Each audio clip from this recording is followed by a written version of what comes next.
तो एफआईआर को लेकर कुछ आपने शिकायत की है? भारत माता की जय बोलने वाले और भारत माता की रक्षा करने का ढिंढोरा पीटने वाले लोग जो ढिंढोरा पीट रहे हैं वो सभी लोकतंत्र के रक्षक नहीं भक्षक हो गए।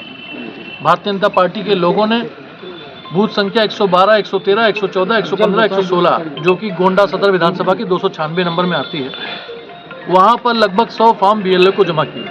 बीएलओ ने वो फॉर्म में से 15-16 फॉर्म हमारे बीएलए को दिखाया, जिसकी फोटोग्राफ हमने उनसे खिंचवाई और खिंचवाने के बाद शिकायतकर्ता का नाम जो उसमें दिनेश कुमार लिखा था, उनका मोबाइल नंबर लिखा था, उससे संपर्क करके जब हमने बात करी तो उन्होंने कहा कि मैं शिकायत नहीं किया हूँ, मैं यहाँ से सभासद हूँ एक बार का और मेरी पत्नी मौजूदा सभासद है और मैं भारतीय जनता पार्टी का नगर उपाध्यक्ष हूँ और मेरे द्वारा कोई कंप्लेंट नहीं की। बताइए मैं अपने ही क्षेत्र के लोगों का नाम क्यों फर्जी कटवाऊंगा।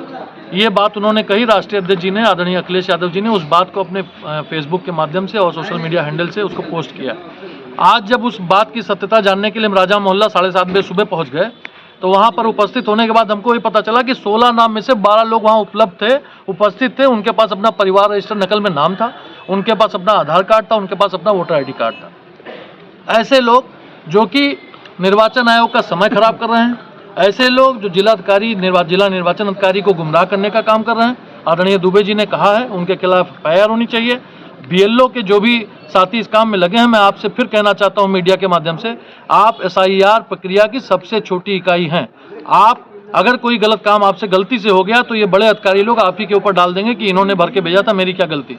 आप सबसे मैं आग्रह करना चाहता हूं, आप फॉर्म 7 पहली चीज तो लीजिए नहीं, अगर लीजिए भी तो सत्यापन कर लीजिए कि वो सही है कि गलत है। अगर आपको लगता है कि हाँ ये फॉर्म सही आया है तब आप उसको अपलोड करिए, अन्यथा की स्थिति में हम लोग हर लड़ाई लड़ने को तैयार हैं और आखिर में आप ही लोग के ऊपर कार्रवाई होगी। इससे पहले नान बच्चा जो BLO थे रुपैडी ब्लॉक में, उनकी जब मृत्यु हो गई तो उनकी पत्नी ने, वो बच्चों ने खुद बयान किया कि जब तक अंतिम संस्कार नहीं किया गया तब तक तो प्रशासन भिड़ा रहा कि किसी तरह से क्रिमिनेशन कराइए, लेकिन जैसे अंतिम संस्कार हुआ उनको पुछता हाल कोई पूछने नहीं आया।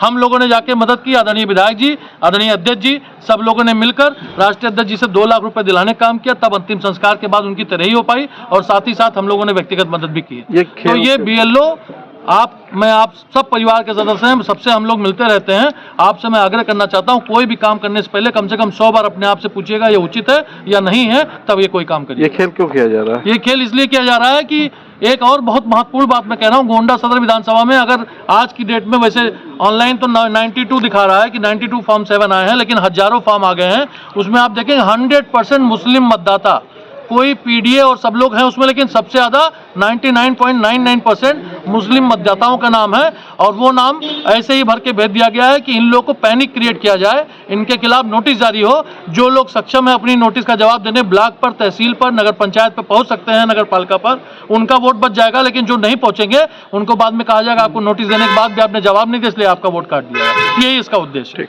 जी, धन्यवाद।